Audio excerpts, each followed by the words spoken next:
everyone. So probably you'll know that term time is coming for the new academic year, and I just thought that would be a good opportunity to do a video on on application to university. And what I'll be doing, I'll discuss my journey, and whilst I do that, I'll provide you advice on different areas of that particular journey. I'll probably do this in two parts, yes, two parts, because I would like to just make sure I get enough detail to give you that important information that will be helpful.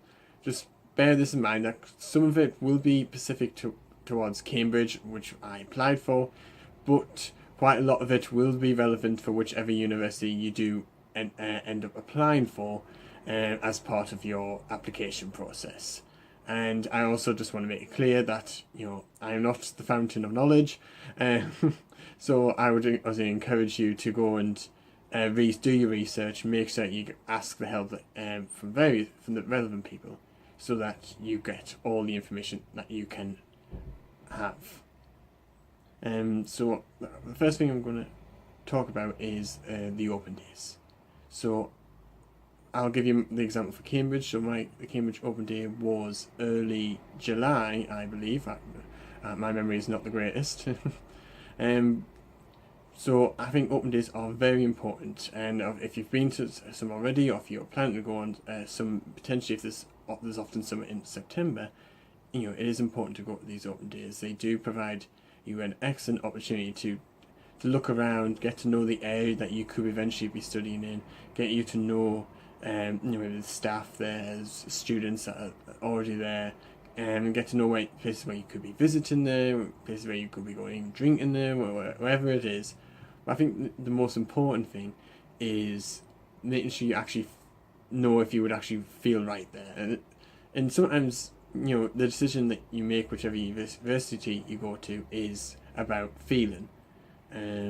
So for me, when I went to Northumbria, fantastic university it is indeed, but didn't feel right. It didn't feel where I could study or where I would truly feel the most happy at. But with Cambridge, I felt that fits my style, my kind of learning, and even my likes and interests as well. So I think it's very important that you take advantage of those open days if you can. Now, obviously, sometimes you can't, distance, cost, things like that. But if you do, just take advantage of it. Or if you can't, there are no doubt YouTube videos, and different things online that might be able to give you a little bit of idea of kind of like what that university is like, what facilities they have available. So that was the first step, and I think from that I had 5 universities in mind, which is the limits that you do have in terms of how many you can choose from. So it was Cambridge, Northumbria, Newcastle, York, and Durham. I went to Durham, York. I think I went to all 5 open days. Actually, no, I didn't go to York, because I think that was the only one I was unable to go to, and I think that was because of distance. Funnily enough, considering I went to Cambridge as well. But yes, those the 5 that I decided on. And then the next step after that is the actual Aussie application. Now, with the exception of Oxford and Cambridge, and I think some nursing, I'm not too sure, the deadline is later on in, I think it's early next year. For Cambridge and Oxford, it is the 15th of October. But quite often, the college that you're at, the sixth form that you're at, will probably get you to do it early, so that you're not doing it last minute. You're not leaving it to the last minute and then you miss out, or you forget to submit it at the right time, or there's something missing and it takes too long for you to actually get sorted. And so you'll be guided through this by your tutors, I would hope, and they will tell you what you need to fill in. The UCAS form is a series of different sections, details, everything that they is probably required, so that the universities have that basic background of who you are, really. Now, one of those particular sections is regards to your personal statement, and your personal statement is an opportunity for you to explain to the 5 universities or less. You don't have to choose 5 universities, why you should go and study X subject at that university. Why do you think you are right for that university, university life, to study at university? So probably when I was one of the key things I learnt when I went to the open days about personal statements is to show your enthusiasm. They're not going to be you're less likely to be selected if you sound like you don't really want to study the subject. Whoever's reading it needs to see that you are enthusiastic, that you want to study that particular subject, and they can tell that probably by how you write, how you actually discuss your interest in that particular subject. If you just write, make a list of things that you've, a small list of things that you've done, and don't really expand on them, then it's going to tell them that you're not really interested, that you just chose this because it was the first subject that came to mind, or it was the first one that you saw in a book, or something like that. So that's probably one of the key things, is show your enthusiasm, show that you want to study, because if they can see you're enthusiastic in your personal statement, then that gives them an idea that you're probably going to be enthusiastic at university.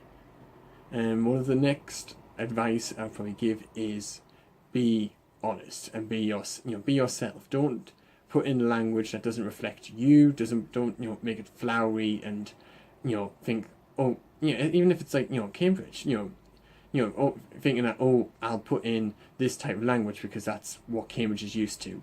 Well, that's not necessarily going to put you at an advantage compared to everyone else. It's about the actual content rather than the words specifically that you use. So just keep it to yourself. Keep it in terms of who you are, reflects who you are, and be honest. With Cambridge, for instance, you could be summoned for an interview. If they accept you, you'll be summoned for an interview. And if you said something in there that you haven't quite done, and they ask you about it, then you're going to be in a very awkward position. So don't put "I've read so and so," and you've never read it. You've never even you've just heard of the book yesterday. That's not going to help an interview where it's only you and 2 interviewers. So be honest, and have it. If you put something in that you are going to do, just make sure that you've done it by the time you get to the actual interview stage. I think that is very important. So the way I would first, another point actually I would make clear is that you might notice that the way you structure your personal statement and how everyone else structures their personal statement might differ, and that's okay. There is obviously a nice structure you want, and a nice introduction, main body, conclusion, but everyone's is different. And the common saying goes, there's more than one way to skin a cat, and that's true. There is more than one way to get your points across. You could have 2 different people structured in 2 different ways, but they both get into the same university, and that just shows kind of like the structure isn't as important. But obviously that key normal structure, that introduction, main body, conclusion that we're all familiar with, should be what you really would, obviously each university would be expecting. In terms of obviously the introduction, I struggled with my introduction. It's something, it's quite the half the battle is working out how to start.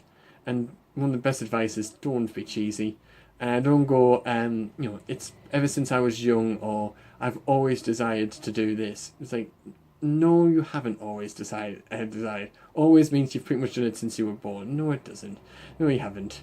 So therefore, just avoid those kind of lines. Just make it, clear. Just, make it unique, and set out a tone of enthusiasm, but also, a bit of restraint from the cheesiness as well. So the way I started mine, eventually when I decided, was based actually on something that had actually happened. So I wrote on the 7th of August, it was reported that Grenfell Tower authorities could face criminal charges, including gross negligence manslaughter. So obviously I used a very recent event as the backdrop, as the introduction for my personal statement, and I chose that because I wanted to actually show the law which I wish to study in action, how the law impacts different parts of society, different events, how the law may be of assistance in certain situations. So that's the way I started, and what I then need to do from there is we go, okay, well, how does that event link to, how is that relevant to me wanting to study at university?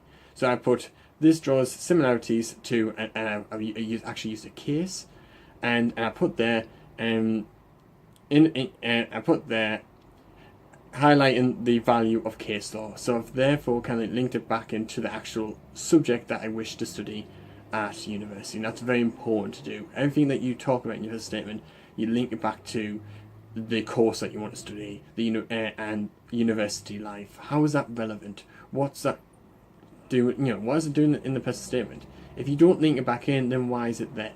Everything's got to be linked back to the course that you're looking at, or why you want to study that course at university.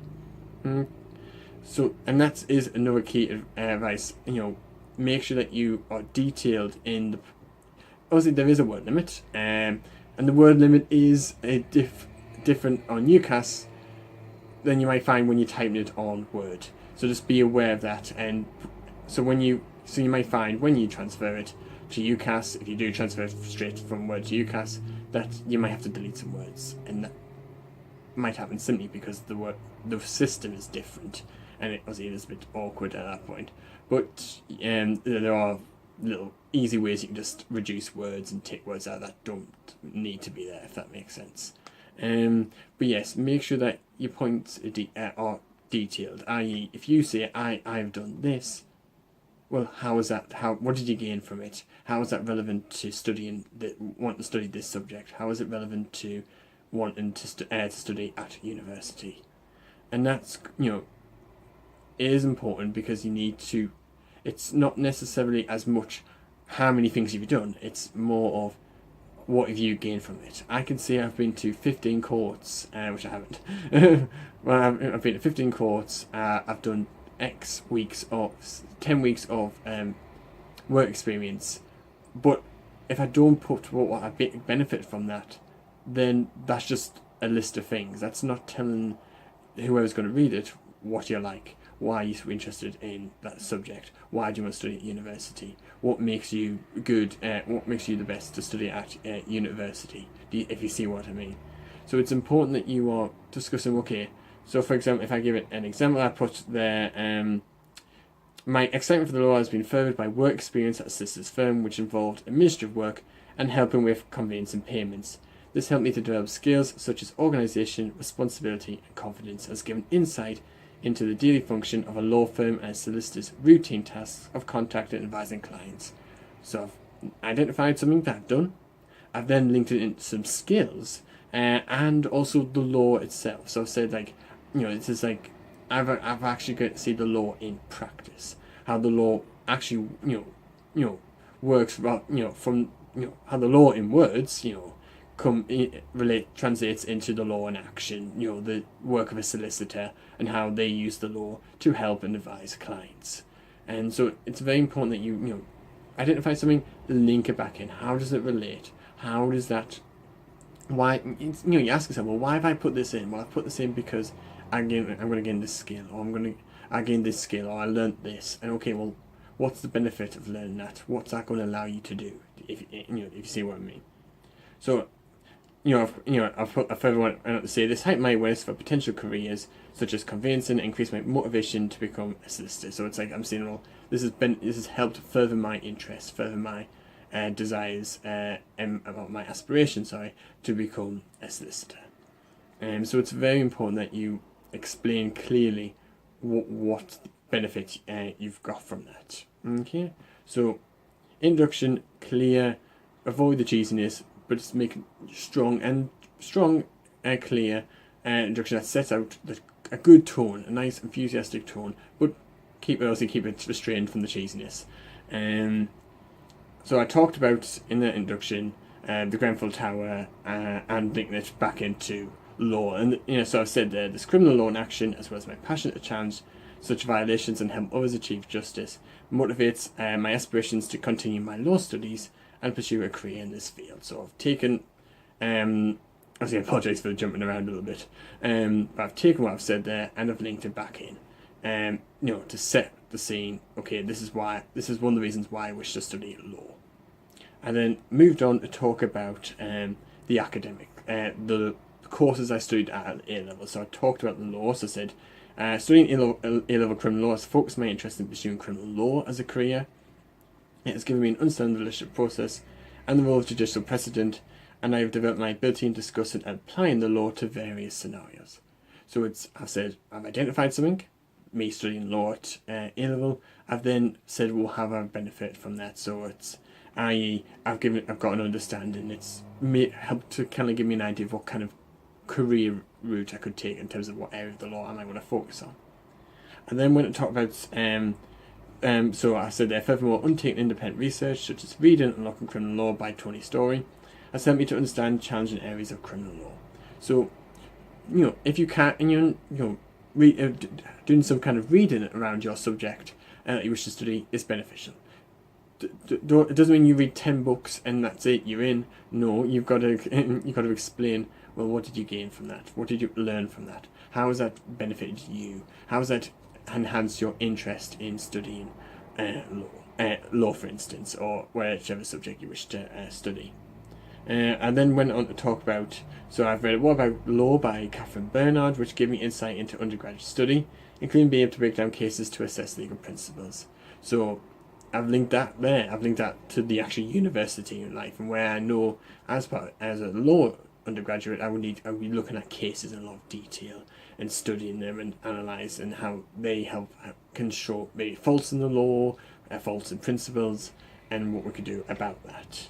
Okay, and then moved on to talk about, I said how English literature, which I also looked at in psychology, which I studied, can help me with studying law at uni. So I said English literature has allowed me to develop written and verbal analytical skills, which I can apply when critiquing legal principles. So English literature, analysing quotes, analysing meanings of text, law, analysing principles, analysing cases, analysing judgments. So you can see how I've identified something, and I've then gone on to explain how it's relevant to law, how it's relevant to university life, what skills have I gained, and that's quite important to do.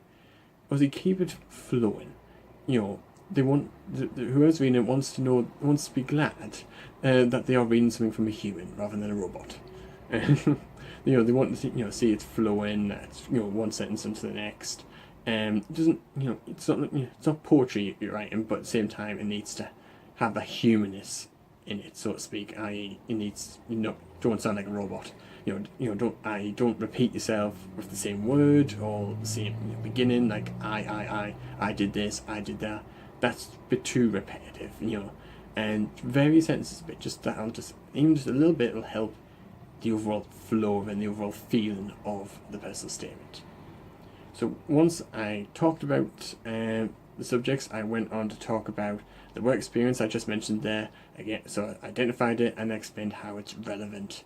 What did I gain from it? What did I look at? I then went on to talk about other things I did in relation to the law.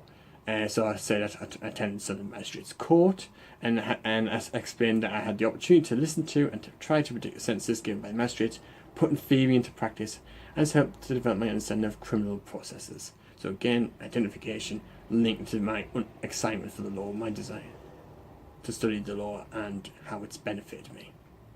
And then when I talk about other things I looked at, so the UK, I watched videos from the UK Supreme Court, and how that has given me a little bit of insight and understanding of the different areas of law. I then talked about my EPQ, so the extended project that might be available hopefully at your sixth form or college, for you to consider doing, and I talked about how that links to my interest in the law, because for that I've looked at anti-terrorism legislation, and I said so required research and critical discussion skills which I will use at university. So again, linking that back in to to university, to how did I benefit from it. And then we're going to talk about extra things. Now, Cambridge and probably I think Oxford as well are a little bit different from other universities in the sense that they don't put as much weight on certain extra activities that you do, things like that maybe not say as connected to the subject, but you've got to remember that you are applying to other universities, so it's important to get that in. And I would probably say 80%, 20%. So 8% academic related to your course that you want to study, related to the university, related to studying at university, and 20% not as related to the course, if that makes sense. Because you are applying to other universities that do put a little more weight, attach a little bit more weight onto that, onto outside activities, if that makes sense. So I mentioned things about volunteering and how, and I said, obviously I can't necessarily link that to as much as the law, but I can still say the skills I gained. So for example, I said with volunteering at a charity shop, I said that I developed independence and the ability to analyse pressurised situations. And university will be difficult. It'll be, you have to find some difficult situations. So I linked that in attributes even, which I will demonstrate at university. So linking it in to university. Okay, and then come on to the conclusion. Now the conclusion needs to be, again, keeping that enthusiasm going. Don't have the reader looking at it and thinking, "No, this person's ran out of enthusiasm." By the time they got to the end, they've got bored of it, and they just put whatever at the end. Keep it, that tone going, sustain it throughout, keep that momentum going, but just keep it concise. Don't go overboard with it. Just keep it, developed. And I want to show you a little comparison. This is my old version of the personal statement. So I put that, I would be an excellent candidate to study law at your university. Now, there's a difference between selling yourself and overselling yourself. And I think it's a bit overselling yourself. You're pretty much I was being a little bit big-headed, so to speak, and I think you don't really want to do that. Keep a little bit restrained. I think that's the key.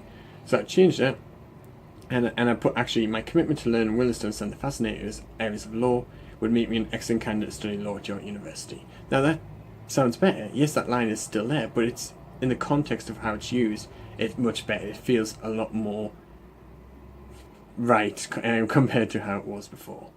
And I put at the bottom, my last sentence, my experience with my work placement, my academic studies alongside my voluntary work all demonstrate my all-round ability to be successful in a demanding course where I will continue to develop critical thinking and public speaking. So I've actually said what I hope to then achieve at university. So I've actually looked forward towards university life and what I could gain from that. So just to recap, show your enthusiasm, show that you do want to study this, whatever subject it is at university, and show that you're interested potentially in a career. You might not be uncertain at this moment, that's okay, but show that enthusiasm, show that you're interested in studying, and they'll see by the level of detail that you go in, by what you've done into that subject. If you've only done a few things, that may not say show enthusiasm, but it's, yes, you might have only done a few things, but if you put lots of detail in terms of how you benefit from that, that's probably the same as putting 15 things down and not putting anything about how you benefit from it, if you see what I mean. It's about putting that detail in. How did you benefit from it? What did you gain from it? How is that going to help in terms of studying that subject, in terms of studying at university? Okay. But one of the other advice I would give is just to make sure get people to check it. You can read it out loud to yourself or read it out to someone. And quite frankly, when I did that, you spot a lot of errors. Sometimes you spot where you spot cheesy moments, or you spot moments where that doesn't sound right. And so it's quite people might look at obviously do it in private, but you might even have to communicate to yourself, and that might be because you might often be the best critique, and sometimes that can be hard to critique yourself, but sometimes you'll notice something that other people might not if they just read it, if you see what I mean. But I would get people to read it. So I got my law lecturers to look at it. I got my English literature lecturer to look at it in terms of like the grammar and the spelling, just to make sure that was correct. I got another staff member to look at it, and my tutor. So get loads of people to look at it, and they can give you different ideas and different suggestions. Because when I went to them, the main thing I got from them was more detail. More detail in terms of what you got from it and how did it benefit you.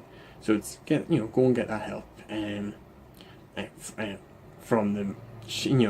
Even if you don't think I might not need it as much, go. And it's important to get it checked. Have a look, and have a look at the university website. See what they're looking for. There might be some videos online. I know Cambridge put their videos online from the open day, and they might have of the talks about the personal statement and what they're looking for, and that might give you a little idea of kind of, okay, how should I be approaching this? What angle should I be taking this from? So I hope that's been beneficial. Part 2, I hope, will be coming next week. I hope, emphasis upon I hope. Obviously I'll have to edit this video and then get on to the second one next week.